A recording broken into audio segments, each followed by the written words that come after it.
morning. Welcome to First Word, striving to make God's Word your first priority today.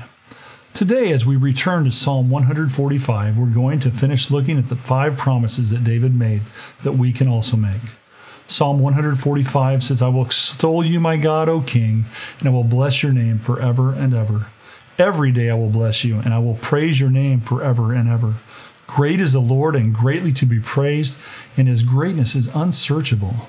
One generation shall praise your works to another and shall declare your mighty acts.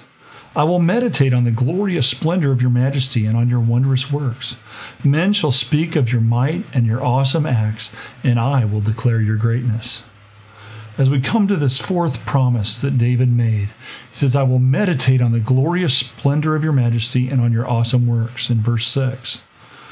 To meditate means to muse on, to consider, to think, to ponder, and so give serious consideration to information or a situation, according to James Swanson. This is the king speaking, whose kingdom is among the greatest in the world. It continued to rise and get larger, and David was the king. Yet as he thinks here of God's glory and majesty, they were way above his. He uses the term glorious, meaning abundance, a high status or wealth. He uses the term splendor, meaning ornament, the greatest quality, produce beautiful appearance, instill awe, and ascribe high value or status. So he's got a king. This is God who is abundant in wealth, whose splendor is above all, even his places that he lived. But then he uses the word majesty, and that means splendor to be obeyed. He had to submit to this glorious God and obey him. And then he said, I will meditate on your marvelous works. Marvelous being extraordinary, wonderful, astounding. These words and fruit of words is what works seems to be.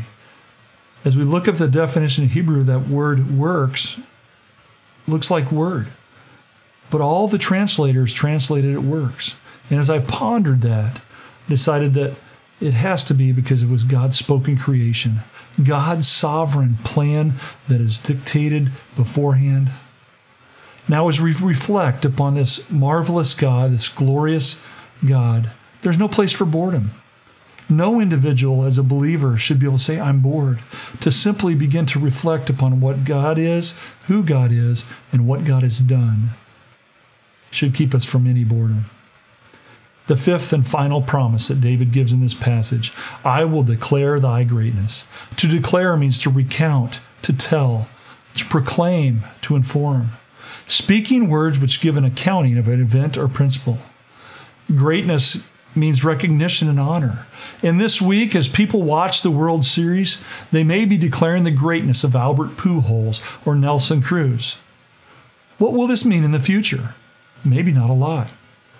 You see, take, for example, Michael Jordan, who may have been one of the greatest basketball players of all time. Yet, his greatness didn't extend from the basketball court to the baseball diamond.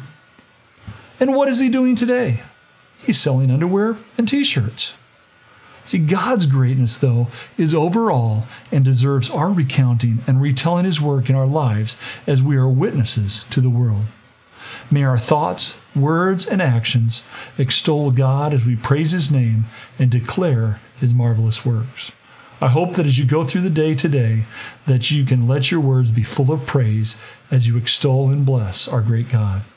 Thank you for taking the time to join us at First Word, and may you know the joy of God's blessing as you make his word your first priority today.